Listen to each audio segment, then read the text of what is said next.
Hello दोस्तों, कैसे हैं आप लोग। हमारी आज की कहानी का नाम है मेल। गांव के छोर पर एक पुराना हवेली नुमा घर था। ऊंची ऊंची दीवारें, चौड़ा आंगन और आंगन में फैला हुआ नीम का पेड़। पेड़ की छांव तले सुबह सुबह चिड़ियों की चहचहाहट पूरे घर में रौनक भर देती थी। यही घर था राम प्यारी देवी और उनके बेटे राजेश का। राजेश की शादी 5 साल पहले सविता से हुई थी। सविता एक संस्कारी, मेहनती और सच्चरित्र लड़की थी। मायके से उसे सिखाया गया था बहू वहीं जो घर में सबको जोड़ कर रखे, इसलिए वह सुबह सूरज निकलने से पहले उठकर पूरे घर का काम संभाल लेती। लेकिन इस घर में एक और चंचल सदस्य थी, सुजाता, राजेश की छोटी बहन। वह भी कॉलेज में पढ़ती थी। बड़ी होशियार और सुंदर थी, लेकिन स्वभाव से कुछ जिद्दी और आत्मसम्मान वाली। शुरुआत में सब ठीक था, पर धीरे धीरे सविता और सुजाता के बीच अनकही खींचतान शुरू हो गई। एक सुबह सविता ने खीर बनाई। ससुर को डायबिटीज थी, इसलिए चीनी थोड़ी कम रखी। राजेश ऑफिस जाने से पहले खीर खाने बैठा। तभी सुजाता बोली, भाभी ये कैसी खीर बनाई है, मीठा तो है ही नहीं। लगता है आपको बनाना आता ही नहीं। सविता धीरे से, अरे सुजाता, मैंने चीनी कम रखी है ताकि बाबूजी भी खा सकें। उनकी सेहत का ख्याल रखना जरूरी है। सुजाता तेज आवाज में, तो बाबूजी के लिए अलग बना देती, सबका स्वाद क्यों बिगाड़ा आपने। राजेश ने खीर का चम्मच रखते हुए कहा, बस करो सुजाता, भाभी सुबह से काम कर रही हैं, थोड़ा समझो। या पहली बार था जब राजेश ने खुलकर भाभी का पक्ष लिया। यही बात सुजाता के मन में बैठ गई। उसे लगा कि अब उसका भाई भाभी के कदमों में बन चुका है। दिन बीतते गए। कभी कपड़ों पर दाग रह गया, कभी सब्जी में नमक कम पड़ा, कभी रिश्तेदारों के स्वागत में सविता कुछ भूल गई। हर बार सुजाता ने ताने मारे। सास राम प्यारी देवी कभी बेटी को डांट देती तो कभी बहू को समझा देती। सविता, आखिर सुजाता तेरी ननद है, छोटी है, नादान है, तू बड़ी है, उसे सह ले। बेटी तो पराई हो जाएगी, मगर बहू को तो घर संभालना पड़ता है। सविता दिल में दर्द दबा लेती। गांव में एक शादी थी, सबने सुंदर कपड़े पहने। सविता ने सबके कपड़े धोकर प्रेस करके रख दिए थे, पर सुजाता के नए सूट पर हल्का सा दाग रह गया। सुजाता गुस्से में, भाभी आपने मेरा सूट खराब कर दिया, जानबूझकर दाग नहीं हटाया। आप चाहती हैं कि मैं सबके सामने बुरी लगूं। सविता नम्र स्वर में, नहीं सुजाता, मैं तो चाहती हूँ तू सबसे सुंदर लगे। गलती से रह गया होगा, मैं भी धो देती हूँ। लेकिन सुजाता ने सबके सामने रोना धोना शुरू कर दिया। रिश्तेदारों ने ताने मारे, देखो तो घर में ननद भाभी का मेल ही नहीं है। राजेश शर्मिंदा होकर चुप रह गया। अब तो घर का माहौल और बिगड़ गया। राजेश दफ्तर से लौटता तो कभी सुजाता की शिकायतें सुननी पड़ती, कभी सविता का उदास चेहरा। धीरे धीरे भाई बहन के बीच भी दूरी आने लगी। सविता सोचती, काश सुजाता मुझे बहन समझ लेती, मैं उसे कितना प्यार देना चाहती हूँ। लेकिन सुजाता के मन में यह बात घर कर गई थी कि भाभी घर की मालकिन बन गई हैं और भैया का सारा ध्यान उसी पर है। सुबह का समय था। घर में रसोई से मसालों की खुशबू आ रही थी। सविता सब्जी बना रही थी, तभी सुजाता कमरे से बाहर आई। बाल अभी तो बिखरे थे और चेहरे पर गुस्से की झलक साफ थी। सुजाता तेज आवाज में, भाभी आपने मेरी चुन्नी कहाँ रखी है, कल रात मैंने यहाँ टांगी थी, आप ही कहीं सरका दी होंगी। सविता धीरे से, मैंने नहीं छुआ सुजाता, जरा ध्यान से देख ले। सुजाता नाक भौं सिकोड़ते हुए, हूँ, आप तो हमेशा यही कहती हैं मेरी चीज़ों का आपको कोई ख्याल ही नहीं। घर में सब आपका है ना, तो हम तो पराये ठहरे। सविता चुप हो गई। मन तो किया कुछ कह दे, मगर उसने सोचा बोलने से आग और भड़क जाएगी। इतने में सास राम प्यारी देवी आ गईं। उन्होंने सुजाता को समझाने की बजाय सविता की ओर देखकर कहा, बहू घर में सबके सामान का ख्याल रखना चाहिए। सुजाता अभी बच्ची है, उसका ध्यान तुम ही रखो। सविता की आंखें भर आईं। मन में बोली, कब तक मैं अकेली सब सहूंगी। लेकिन मुंह से केवल इतना निकला, जी माँ जी। राजेश दफ्तर से लौटा। सुजाता शिकायतों का पिटारा खोल बैठी, भैया भाभी को मेरी बिल्कुल परवाह नहीं, कपड़े बिगाड़ दिए, मेरी किताबें गुम हो जाती हैं, आप ही कुछ करिए। राजेश ने थके हुए सुर में कहा, सुजाता तू अब बड़ी हो रही है, छोटी छोटी बातों पर यूं झगड़ना ठीक नहीं। सुजाता का चेहरा उतर गया। उसे लगा भैया भी अब भाभी की ही ढाल बन गए हैं। गाँव छोटा था, बात बात पर लोग चर्चा करते। ननद भाभी की खटपट अब घर की चारदीवारी से निकलकर बाहर पहुंच गई। देखा राजेश के घर का हाल। दिन रात ननद भाभी की तकरार चलती रहती है। अरे ऐसे घर में चैन कहाँ, बहू और बेटी में मेल ना हो तो घर नरक बन जाता है। ये बातें सुजाता तक भी पहुंचती। उसका गुस्सा और बढ़ जाता। रक्षाबंधन का त्योहार आया। सुजाता ने सुबह सुबह राखी बांधने की तैयारी की। थाली सजाई, मिठाई रखी। सविता रसोई में पूड़ियाँ तल रही थी। सुजाता ने आवाज दी, भाभी मिठाई कहाँ रखी है। सविता व्यस्त थी। उसने जल्दी से जवाब दिया, अलमारी में ऊपर के खाने में है, ले ले। सुजाता ने अलमारी खोली। मिठाई का डिब्बा खाली था। गुस्से से तमतमा गई सुजाता चीखते हुए, भाभी आपने मिठाई क्यों खा ली, आज तो मुझे भैया को खिलानी थी। सविता हद पर बढ़ गई। अरे नहीं सुजाता, मैंने नहीं खाई। बच्चे कल खेलने आए थे, शायद उन्होंने। लेकिन सुजाता सुनने को तैयार नहीं।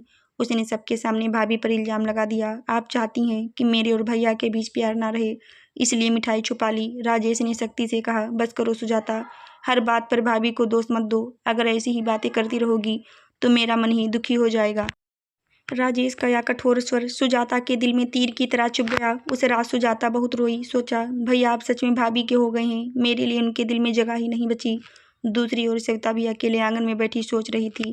काश सुजाता मुझे अपनी बहन समझ लेती, मैं उसे कभी माँ जैसी कमी महसूस न होने देती। घर में रिश्तों की डोर ढीली पड़ती जा रही थी। कुछ ही दिनों बाद राजेश को शहर से नौकरी का ऑफर आया। यह सुनकर सुजाता और भाभी दोनों के मन में अलग अलग हलचल हुई। सुजाता सोचने लगी, अगर भैया शहर चले गए तो मैं अकेली हो जाऊंगी। भाभी तो उनके साथ ही जाएंगी। सविता सोच रही थी, शहर जाने से शायद नए माहौल में सब बदल जाए, रिश्तों में मिठास आ जाए। लेकिन आगे की किस्मत ने जो करवट ली, उसने सब कुछ बदल कर रख दिया। राजेश को शहर के एक बड़े दफ्तर में नौकरी का ऑफर मिला। घर में सबको गर्व हुआ, लेकिन साथ ही चिंता भी। अब घर कौन संभालेगा? बेटी सुजाता भी पढ़ रही है, बहू सविता के जिम्मे सब काम आ जाएगा।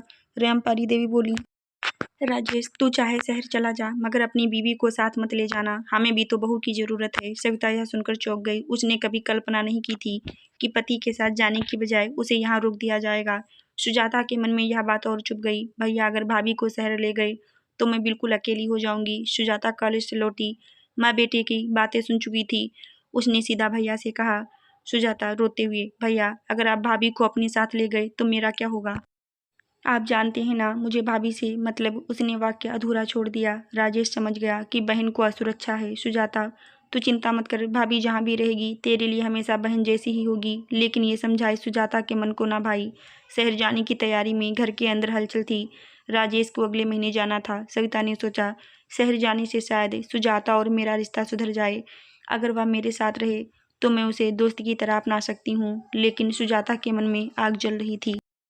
वह बार बार माँ से कहती, अम्मा आप ही भैया को रोकिए, भाभी को शहर न जाने दीजिए। रामप्यारी देवी भी बार बार यही कहती, बहू तेरे बिना यह घर सूना हो जाएगा, तेरी जरूरत हमें ज़्यादा है। सविता मन ही मन टूटती जा रही थी।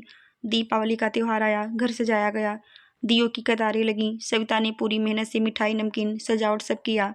रात को पूजा के समय सुजाता बोली, भाभी आपने दियों में तेल ठीक से नहीं डाला, देखो कितने बुझ गए।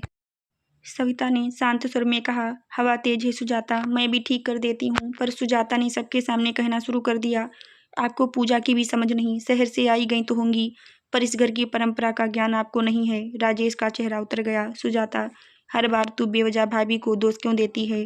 राम प्यारी देवी बीच में बोली, राजेश तू चुप रह, बेटियां कभी झूठ नहीं बोलती। इस पर सविता की आंखें भर आईं। उसने महसूस किया कि चाहे जितना अच्छा कर ले उसे कभी सराहना नहीं मिलेगी। पड़ोसनी कानाफूसी करने लगी, देखा राजेश की बीवी कितनी चुपचाप है, फिर भी घर में उसकी दुश्मनी हो गई। ये ननद भाभी का झगड़ा अगर ऐसे ही चलता रहा तो घर टूट जाएगा। ये बातें सविता तक भी पहुंचती और सुजाता तक भी। फर्क ये था कि सविता दुखी होकर और चुप हो जाती, जबकि सुजाता और आक्रामक। एक रात सविता अकेली आंगन में बैठी थी। नीम की पत्तियों से छनती चांदनी उसके चेहरे पर पड़ रही थी। उसने सोचा, क्या मैं सच में इतनी बुरी हूँ कि सुजाता मुझे अपनाना नहीं चाहती, या फिर यह सब उसका बचपना है? उधर कमरे में सुजाता भी नहीं सो पा रही थी। भाभी को शहर जाने से रोकना ही होगा। अगर वह भैया के साथ चली गई तो मेरा कोई नहीं बचेगा। रिश्तों का यह उलझा हुआ ताना बाना हर दिन और कसता जा रहा था। सर्दियों का मौसम था। ठंडी हवा घर के आंगन में लगे नीम के पेड़ से सरसराहट करती हुई गुजर रही थी। गाँव में उस रात बिजली चली गई थी। घर के सब लोग जल्दी जल्दी खाना खाकर सोने चले गए। सविता ने सबके लिए रजाई उड़ाई, दरवाजे खिड़कियां बंद की और खुद भी लेट गई। पर उसका मन भारी था। दिन भर की खींचतान, त्योहार की कड़वी बातें और माँ जी की तिरछी नजरें उसे चैन से सोने नहीं दे रही थी। उधर सुजाता भी अपने कमरे में लेटी हुई थी, पर नींद उसके पलकों से कोसों दूर थी। सोच रही थी, भैया शहर चले गए तो मैं बिल्कुल अकेली रह जाऊंगी। भाभी तो उन्हें अपने कब्जे में कर ही चुकी हैं, मुझे कोई नहीं पूछेगा। आधी रात को एक तेज धड़ाम की आवाज़ आई। उसके बाद धुएं की गंध पूरे आंगन में फैलने लगी। घर के कोने में जहां भूसे का ढेर रखा था वहां आग लग चुकी थी। आग आग की आवाज से पूरा घर जाग उठा। सब हड़बड़ाकर बाहर भागे। लपटें तेजी से उठ रही थी। हवा के झोंके से चिंगारियां फैल रही थी। सुजाता का कमरा भूसे के ढेर के पास था। धुआं उसके कमरे में भर गया। वह खांसते खांसते चिल्लाने लगी, बचाओ, कोई मुझे बचाओ। राजेश और पड़ोसी बाल्टी में पानी भर भर कर बुझाने में जुट गए, पर सुजाता का कमरा धुएं से घिर चुका था।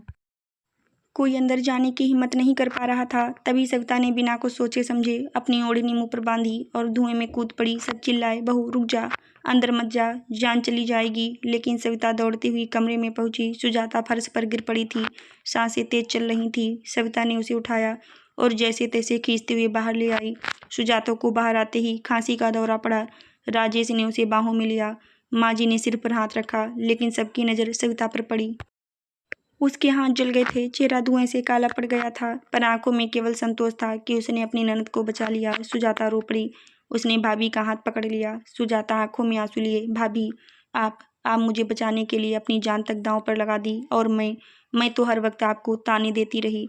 सविता ने मुस्कुराकर कहा, पगली, घर की खुशियों से बड़ी कोई चीज़ नहीं होती। रिश्तों में प्यार ही असली ताकत है। उस रात सुजाता ने पहली बार भाभी के दिल को समझा। उसे एहसास हुआ कि भाभी दुश्मन नहीं बल्कि सच्ची बहन है। सुबह होते ही उसने सबके सामने हाथ जोड़कर कहा, भैया, अम्मा, आज से मैं भाभी को माँ बहन की तरह मानूंगी। अब कभी उनसे उलझूंगी नहीं। राजेश की आंखें भर आईं। उसने दोनों को गले से लगा लिया। राम प्यारी देवी ने भी बहू की पीठ थपथपाई। सविता, तू सच में इस घर की लक्ष्मी है। आज मेरी आंखें खुल गईं। उस घटना के बाद घर का माहौल बदल गया। अब सुजाता हर काम में भाभी का हाथ बटाने लगी। रसोई में साथ बैठकर हंसती, पढ़ाई के बीच चाय बनाकर लाती। सविता भी उसे अपनी छोटी बहन की तरह स्नेह देती। देखो, अब तो राजेश का घर सच में स्वर्ग जैसा हो गया है। ननद भाभी का मेल ही घर की शान है। आशा करती हूँ दोस्तों आपको हमारी कहानी ज़रूर अच्छी लगी होगी। धन्यवाद।